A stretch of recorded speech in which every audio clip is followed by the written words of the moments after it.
ये उपलब्धियां जो आज देख रही है वो बीते 10 वर्षों की साधना का विस्तार है। हमें सभी बचपन से गरीबी हटाओ के नारे सुनते आ रहे हैं। अब हम जीवन में पहली बार बड़े पैमाने पर गरीबी को दूर होने देख रहे हैं। नीति आयोग के अनुसार मेरी सरकार के एक दशक के कार्यकाल में करीब 25 करोड़ देशवासी गरीबी से बाहर निकले हैं।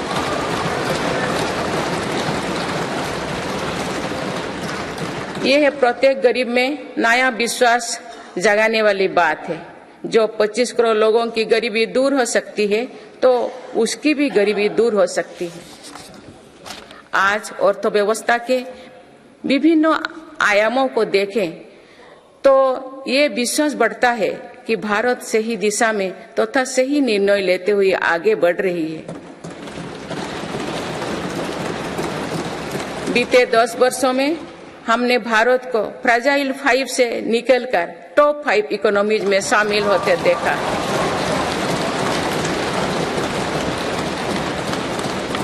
भारत का निर्यात करीब $450 बिलियन से बढ़कर $775 बिलियन से अधिक हो गया है। पहले की तुलना में एफडीआई द्विगुना हुआ है। खादी और ग्रामोद्योग के उत्पादों की बिक्री में 4 गुना से अधिक की वृद्धि हुई है।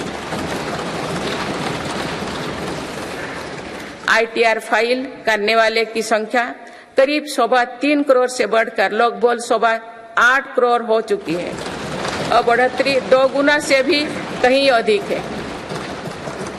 एक दशक पहले देश में केवल कुछ 100 स्टार्टअप थे जो आज बढ़कर 1 लाख से अधिक हो गया।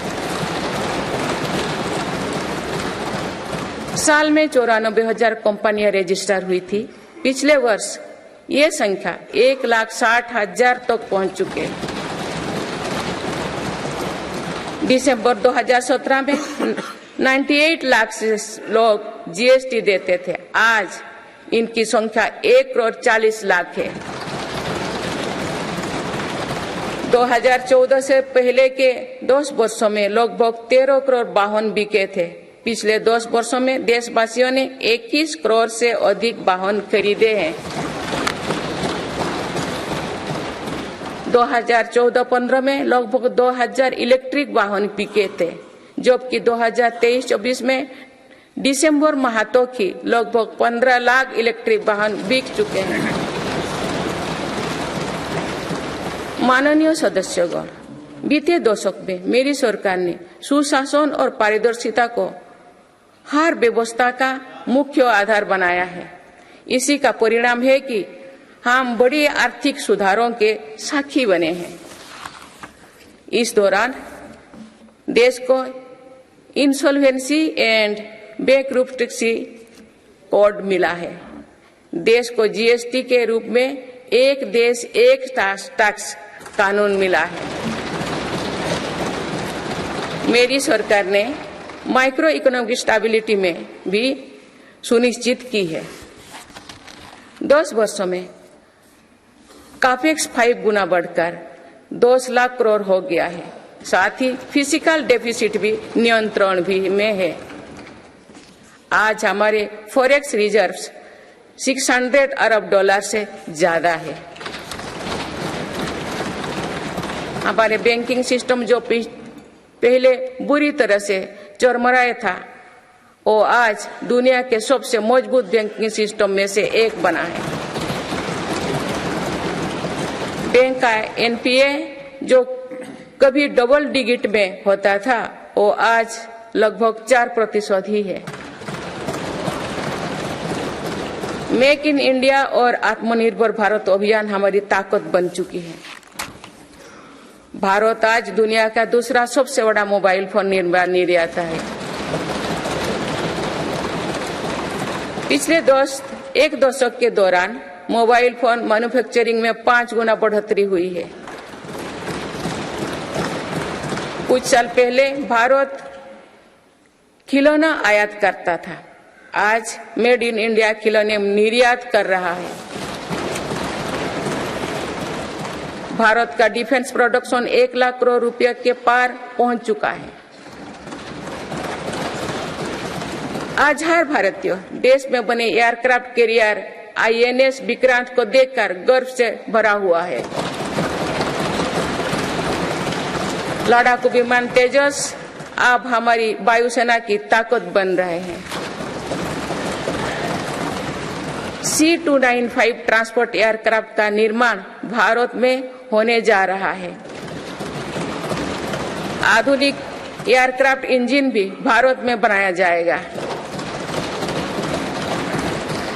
उत्तर प्रदेश और तमिलनाडु में डिफेंस कॉरिडोर का विकास हो रहा है। मेरी सरकार ने डिफेंस सेक्टर में निजी क्षेत्रों की भागीदारी सुनिश्चित की है। स्पेस सेक्टर को भी हमारी सरकार ने युवा स्टार्टअप्स के लिए खोल दिया है। माननीय सदस्यगण, मेरी सरकार वेल्थ क्रिएटर का सम्मान करती है तथा भारत के प्राइवेट सेक्टर के सामर्थ्य पर विश्वास करती है।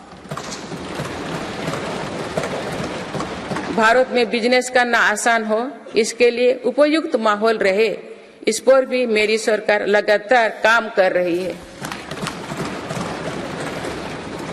ईज ऑफ डूइंग बिजनेस में लगातार सुधार हो रहा है। बीते कुछ वर्षों में 40,000 से ज्यादा कॉम्प्लायंस को हटाया जा या सरल किया गया है। कंपनीज एक्ट तथा लिमिटेड लायबिलिटी पार्टनरशिप एक्ट में 63 प्रावधानों को अपराध की सूची में बाहर किया गया है। जन विश्वास अधिनियम द्वारा 183 प्रावधानों को अपराध की श्रेणी से बाहर किया गया है।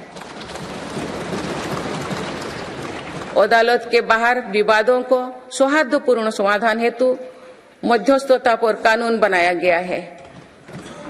वन और पर्यावरण विभाग से क्लियरेंस मिलने में जहां 600 दिन लगते थे, वहां आज 75 दिन से भी कम समय लगता है।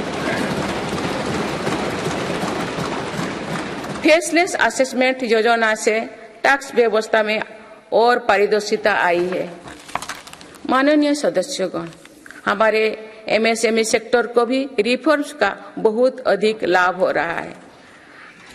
आप अवगत है कि हमारे MSMEs में आज करोड़ों देशवासी काम कर रहे हैं।